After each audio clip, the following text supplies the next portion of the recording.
Saudações, conspiradores, iniciando mais um programa Realidade Fantástica. Hoje, debate fantástico aqui com o nosso querido Marcos Kuznick, professor de astrologia, historiador, educador, e hoje com um tema que com certeza você já parou pelo menos alguns minutos para pensar. Você já viu um fantasma? Conhece alguém que viu? Com certeza você já ouviu algum relato sobre isso.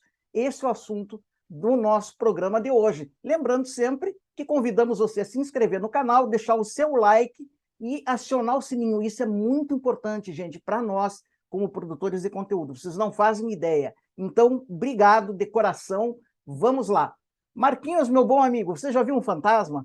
Olha, Jamil, eu tenho histórias para contar, viu? Eu tenho histórias para contar. Bom, primeiramente, aí eu mando minhas saudações a todos os nossos amigos, conspiradores aqui, pessoal que nos segue aqui no canal Realidade Fantástica, quem também está nos visitando a primeira vez, aí não esqueça de se inscrever. E eu já tive algumas experiências, e não sei se a gente vai ter tempo de falar aqui, mas ainda não pude chegar numa conclusão pessoalmente daquilo que eu vivi. Mas o fato é que a crença em fantasmas, Jamil, é algo tão enraizado na nossa cultura e do mundo todo. Aqui, quando a gente fala em fantasmas, em aparições, é interessante que não é uma coisa ocidental, oriental. Praticamente todas as culturas do mundo têm alguma conexão. Eu fui fazer um levantamento, aqui até para essa nossa conversa, e não tem dados no Brasil, mas eu descobri que nos Estados Unidos, por exemplo, 18% da população afirma já ter visto fantasma, ou achou que viu, né? Isso é outra coisa que nós vamos falar, mas não é pouca coisa. Então, e é algo que me fascina tanto, Jamil, eu acho que a você também. A gente já fez vários programas aqui sobre ufologia, por exemplo, né, sobre os objetos voadores não identificados, todo esse folclore, tudo que se fala a respeito disso, muito fascinante, mas esse tema dos fantasmas, dos fenômenos paranormais associados às ditas aparições fantasmagóricas, eu acho que é algo que me fascina até mais, né? E Com que certeza, até porque não tem uma pessoa, pelo menos não sei se acontece com você, Marquinhos, mas das nossas relações que não tenha pelo menos uma história para sim, contar de sim, alguém que conheceu ou a própria pessoa que viu. Eu queria aproveitar o teu conhecimento histórico para a gente falar um pouquinho da universalidade desse tema, e inclusive da historicidade dele, porque não é uma coisa recente, né? não. Se a gente for pegar historicamente, isso se perde, na verdade, né? Lembrando que historicamente o que nós temos é a capacidade de levantar através de escritos, né? Da literatura, né? Dos contos, do folclore de diversos povos que estão permeados aí de histórias, né? Mas desde das religiões animistas, né? Do conceito da ânima, né? Porque é interessante que o fantasma, ou espírito, ou geist, ou ghost, ou, enfim, das várias, os regressantes, né, também, né, eles podem tanto ser, em algumas culturas, espíritos humanos, né, humanos, como podem ser de animais também, em Sim. algumas culturas de animais, e até associados a objetos, né? Então, recentemente, né, a gente tem visto os filmes de terror aí que apresentaram as mais diversas teorias a respeito de fantasma, falam também de supostos objetos assombrados. Mas essa ideia ela é tão antiga quanto a humanidade, né? Então você vai encontrar na religião, no mito, no folclore, desde das religiões animistas do Oriente, né? Nós vamos encontrar isso na Mesopotâmia, certamente no Egito, né? Nos próprios povos do Levante, quase todos, né? Inclusive no povo hebreu, né? Tanto que lá no livro do Deuteronômio existe uma proibição, né, formal, de que não se deve tentar comunicação com os mortos, ou seja, se essa proibição foi colocada é porque alguém tentava fazer, ou os povos no entorno tentavam fazer, e talvez uma das passagens mais emblemáticas, você pode depois até procurar aquilo, é aquele que está no primeiro livro do profeta Samuel, né, em algumas bíblias está com o primeiro livro de Reis, lá no capítulo 28, versículos 3 ao 19, vai contar como o rei Saul, apavorado por um evento o qual ele não conseguiu obter resposta de Deus, ele procura uma pitonisa disfarçado, né? Porque aqui, ele mesmo, né? A própria pitonisa, quando diz, não, você está querendo que eu fale e para que eu seja condenada porque o rei Saul está banindo, né? Daí ela vê que é ele, enfim, e ele pede para que evoque o espírito do profeta Samuel. E assim é feito. Então, veja que você ia comentar alguma coisa, Jamil? Não, eu acho interessante que essa história da sacerdotisa de Endor, né, que é muito Uhum. famosa e é muito citada também por aqueles que citam esse exemplo como uma proibição, ou suposta proibição bíblica, né, do comércio com os mortos. Mas é interessante que sempre nós temos duas atitudes na cultura mundial: aquela que admite que seria benéfico, né, invocar aqueles que já passaram para o além, e aquelas culturas que, ao contrário, fazem de tudo para proibir esse comércio com os mortos, inclusive enxergando nisso uma espécie de necromancia, Marquinhos. Aí nós temos uma relação de admiração e medo que é muito comum quando se trata de temas do sagrado, a gente tem que ver, né? Na sua parte majoritária, é uma relação de medo. Você veja que no Oriente, por exemplo, em várias culturas, há um medo de que os espíritos voltem a se vingar dos vivos, né? O Vengeful Spirits, né? Isso a gente vê muito no caso do Oriente, no folclore vietnamita, tailandês, coreano, japonês, né? Do Tibete, né? A cultura do budismo, que incorporou no budismo tibetano, no budismo indiano, né? De espíritos famintos, né? Que teriam né, regressando. Então, essas culturas às vezes promovem muitos exorcismos, muitos rituais, o próprio livro tibetano dos mortos, para que não aconteça desses espíritos insatisfeitos, vingativos, esfomeados, retornem, né, atrapalhar a vida dos vivos, né? Quem sabe prejudicar a colheita, prejudicar a procriação, enfim, nos mais diversos, e o culto dos antepassados, que também é uma das práticas mais Difundidas, né? espalhadas, né, mais difundidas de toda a história da religião. Então, existe muito, até hoje, né, em regiões da China, por exemplo, quando se acha, por exemplo, que um sujeito morreu sem casar, ele pode eventualmente ter um problema. Então, às vezes tem a famosa coisa da noiva fantasma, né, de casar com o. Enfim, há uma relação de muito temor, né, de que esses entes, né, eles regressem e venham. E também, aí a gente vai entrar num outro tema que é muito ligado à história da fantasmagoria, é a ligação desses supostos fantasmas a determinados locais.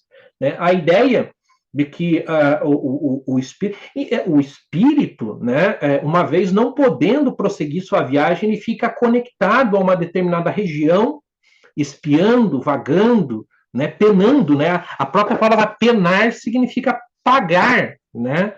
Ele não consegue se desvencilhar.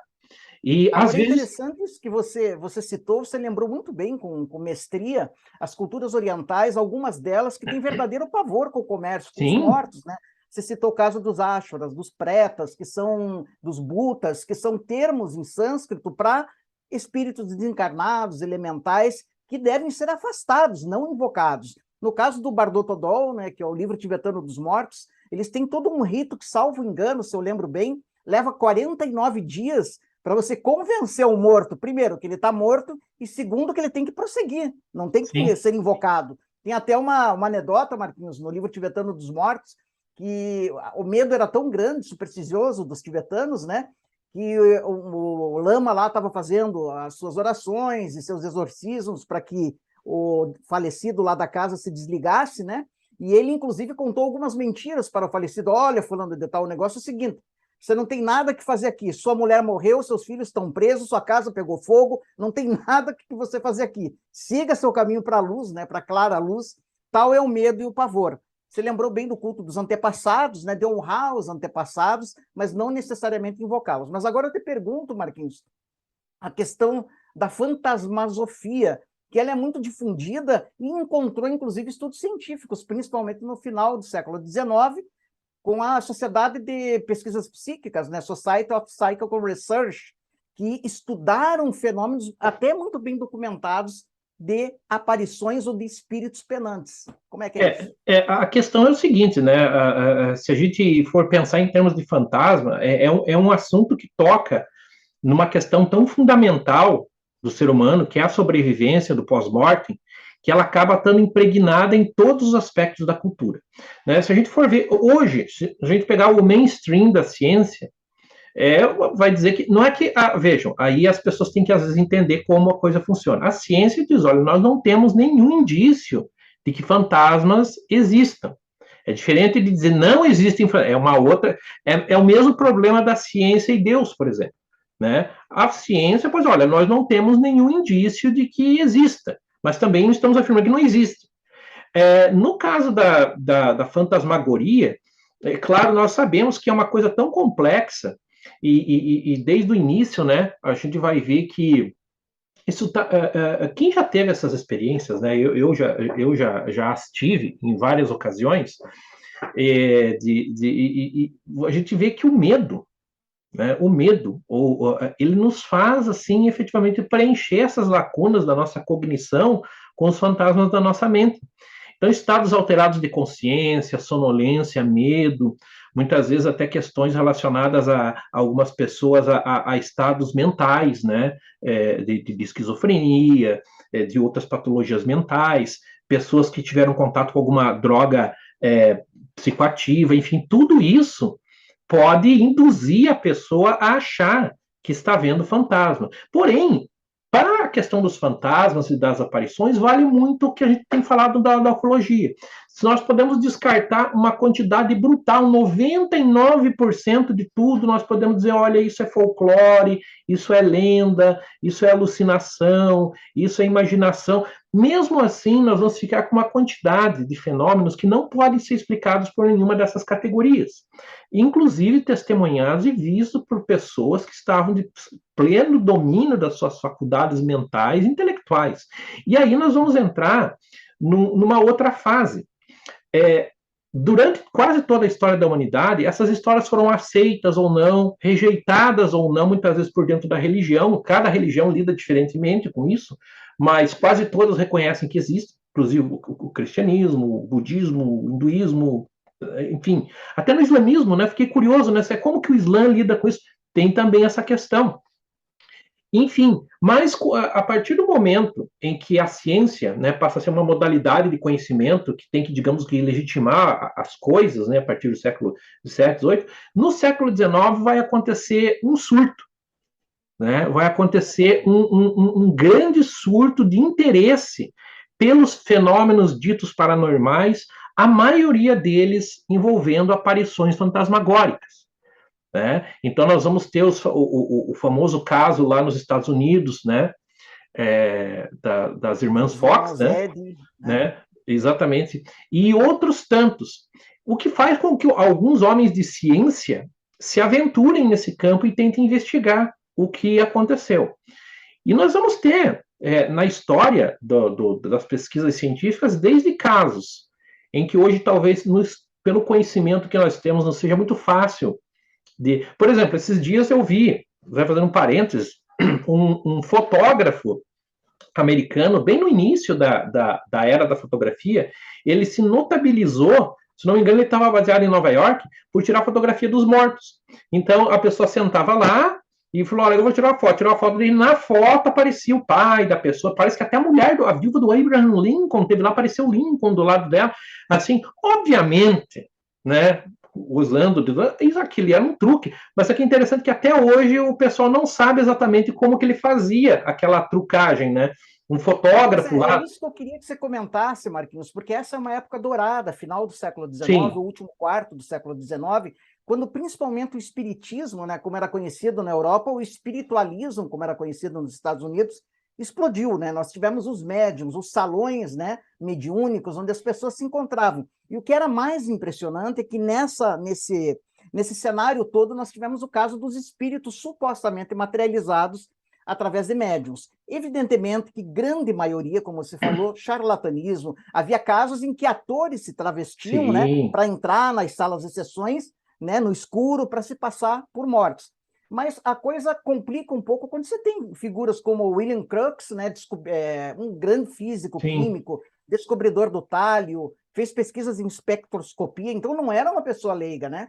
E que aferiu, supostamente, materializações de espíritos da senhora Florence Cook, por exemplo. Você tem Alexander Aksazov, que era um grande filósofo jornalista russo, que estudou Madame de Esperance, né? E chegou a testar, depois de ter posto a tal da médium nua, né? Sem qualquer tipo de aparato, que alguma coisa dela se desprendia. E aqui surgem duas teorias, né? A teoria animista, que aquilo que estava sendo manifestado nada mais era da que energia do próprio médium, e a teoria espiritista, né? Não, são espíritos dos mortos que estão utilizando-se da ectoplasmia dos vivos, né? Se tem uma experiência interessante, por exemplo, que foi feita pelo Charles Richet, Prêmio Nobel de Medicina, de Fisiologia na época, em 1909, se não me engano, que numa das entidades supostamente materializadas, ele pediu para que ela soprasse numa solução de barita, porque o dióxido de carbono iria reagir e formar uma substância branca, e tal aconteceu. O William Crookes falou que escutou o espírito de Cat King, por exemplo,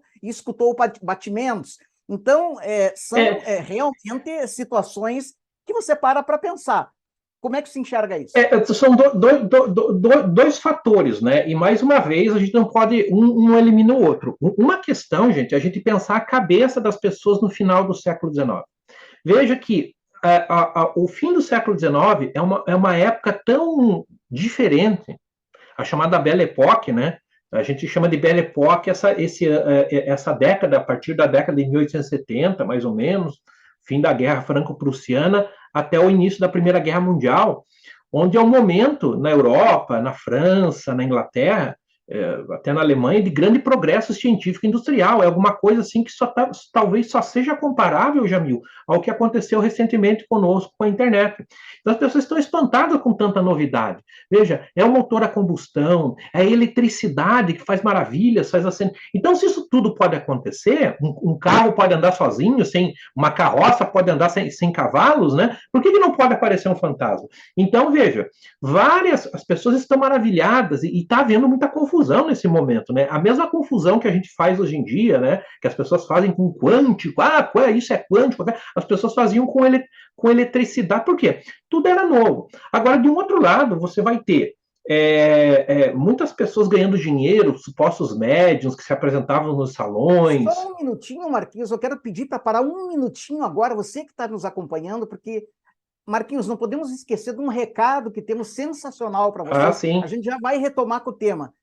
Que novidade é essa, Marquinhos? Aqui o momento publicitário, né? Gente, se você quer fazer um curso de astrologia, né, você já tentou estudar astrologia, não conseguiu, tem muitos livros aí na sua estante, já ficou frustrado, tentou acessar um monte de sites, não aprendeu, nós aqui do canal Realidade Fantástica temos um curso de astrologia, gravado, são videoaulas, porém com a minha supervisão, e a gente vai entrando em contato em alguns momentos durante o curso, que é um guia para você aprender astrologia. Então, se você quer saber mais, clique no link que está aparecendo aqui na descrição do vídeo, conheça o curso, veja que é um curso muito legal, com preço bem acessível, para você avançar nos seus estudos astrológicos.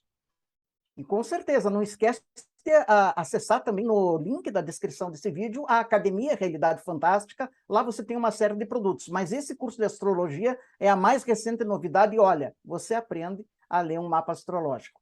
Marquinhos, voltando então ao século XIX, um século em ebulição, né? Pois agora veja, se é verdade que tem muitos mágicos, né, falsos médiums, agora veja só, você enganar um prêmio Nobel é mais difícil.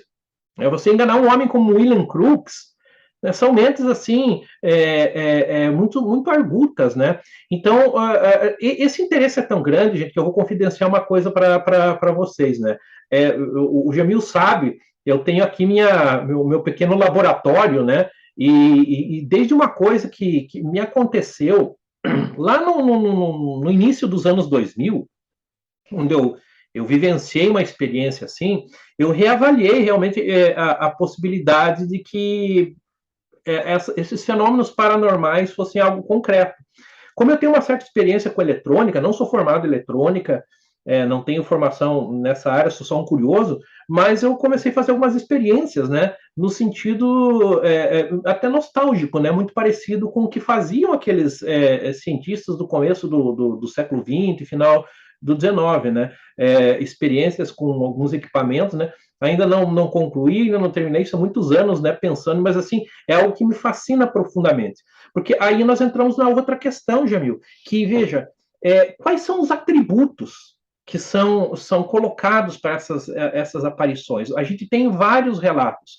Por exemplo, o mais comum das pessoas imaginarem é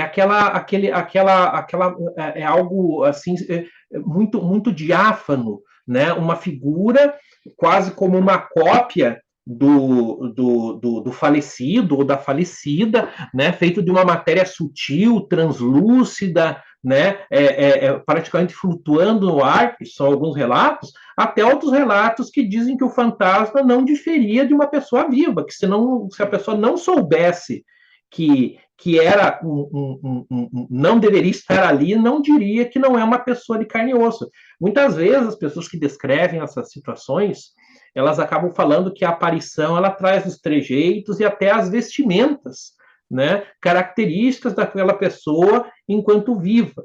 Né? Então, e aí nós vamos ter um rol muito grande. Existem aparições, Jamil, que elas estão a maioria dessas aparições elas estão associadas a lugares específicos. Né?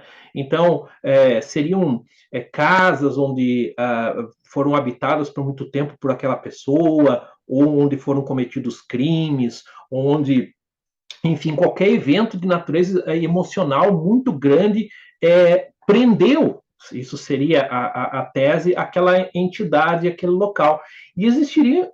Pode falar, Agora, Jamil. não, é interessante, Marquinhos, né? Exatamente nesse ponto da discussão, é interessante lembrar da fama dos fantasmas ingleses, né? Você podia falar, não, mas por que só fantasmas ingleses? É porque lá se constituiu uma pesquisa organizada para ferir, né? Então, nós tivemos a Society for Psychical Research, Sociedade de Pesquisas Psíquicas, né? Fundada por pessoas como Frederick Myers, né? E outros, William Crookes fazia parte, que começaram a ferir algumas aparições famosas. Eu selecionei, está aparecendo um livro aí para você, que eu acho que hoje é o livro mais completo em língua portuguesa dessa investigação que foi feita no final do século XIX, que é Fantasmas e Aparições, do Andrew Mackenzie, é da editora Pensamento, está esgotado, mas você consegue em lugares como Estante Virtual, e que seleciona 12 casos que foram estudados pela Sociedade de Pesquisas Psíquicas. Eu puxo dois aqui, que é o fantasma, por exemplo, da mansão Chesterton e do moinho de Windington. Esse primeiro caso se falava da fantasma da senhora Morton, que, engraçado, aparecia vestida de preto e quase sempre chorando, com lenço, gemendo, né? Daí vem os gemidos dos fantasmas, visto ao longo de 7 anos por dezenas de pessoas, né? Então, aí entram aquelas duas teses, quer dizer, que fenômeno é esse? São realmente os mortos que estão voltando ou é algum outro tipo de força que emula a efígie de um vivo, né, Marquinhos? Então, é interessante que foi feita toda essa aferição e que é um livro que vale a pena você conhecer para você ver como os cientistas, na época, conduziam essas experiências. Inclusive, nós tínhamos fantasmas, perdão, salvo engano, até a década de 60 ainda havia uma espécie de turismo fantasmático na Inglaterra, que os turistas pagavam para pernoitar em casas mal assombradas, porque você tinha, Marquinhos, fantasmas com data para aparecer. Geralmente no aniversário de um crime, no aniversário da morte da pessoa, ela anualmente se via alguma coisa. Então, tudo isso realmente é bastante interessante. É interessante que algumas aparições fantasmagóricas, elas estão ligadas a questões arquetípicas também, Jamil. Por exemplo, a famosa mulher de branco, né? A Lady in White.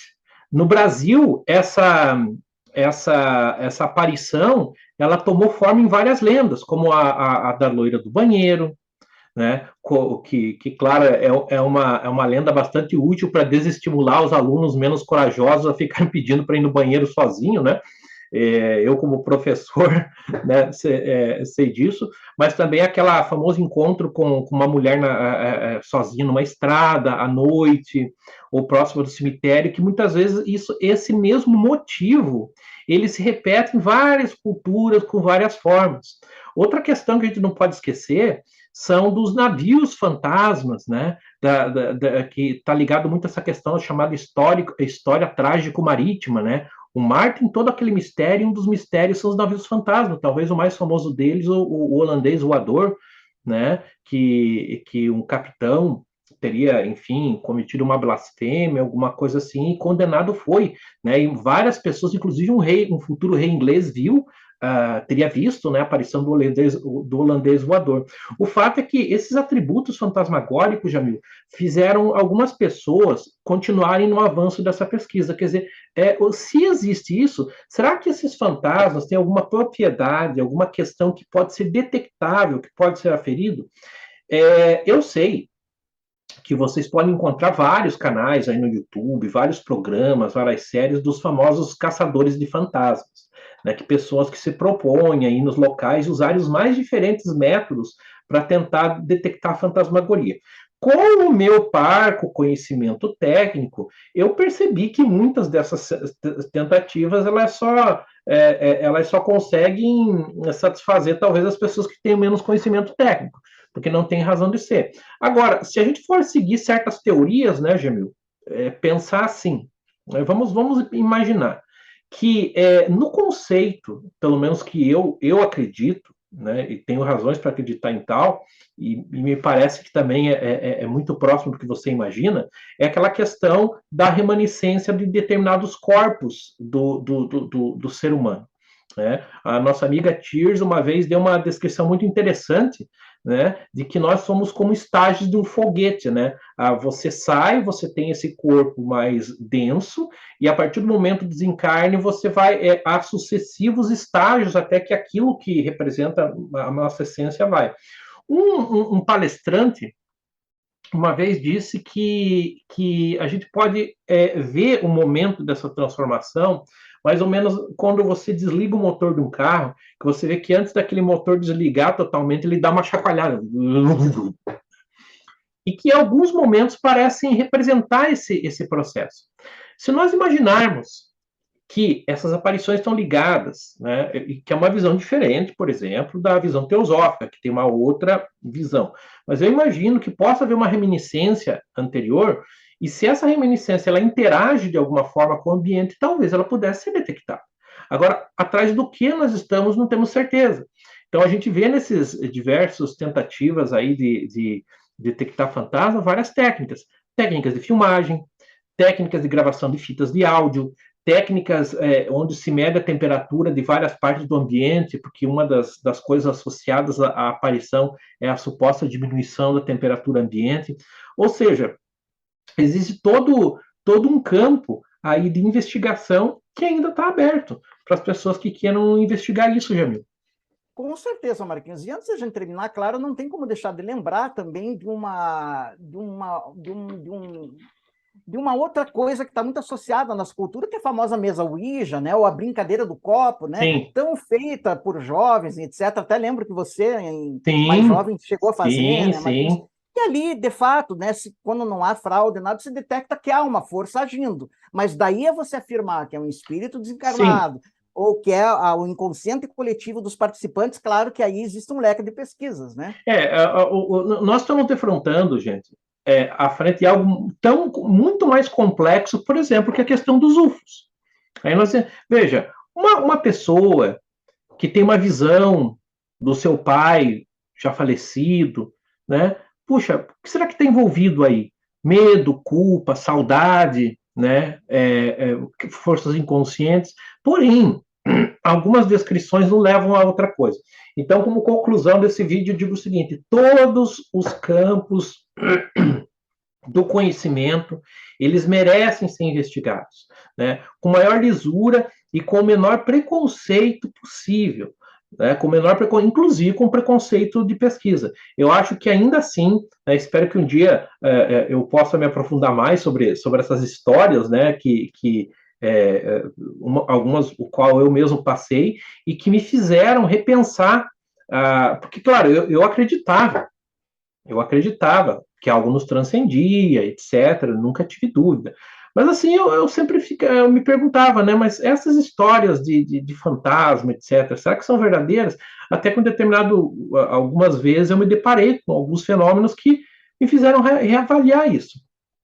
Então, hoje é um campo de interesse, né? Eu podendo, né, tendo tempo, um pouco mais de recursos, eu vou avançando nessa pesquisa, mas de qualquer maneira eu acho que merece a nossa atenção, seja para compreender tanto os elementos psicológicos, psiquiátricos, mas também aquilo que pode existir de concreto, e certamente, Jamil, eu penso que existem. De alguma forma, sim, os fantasmas existem.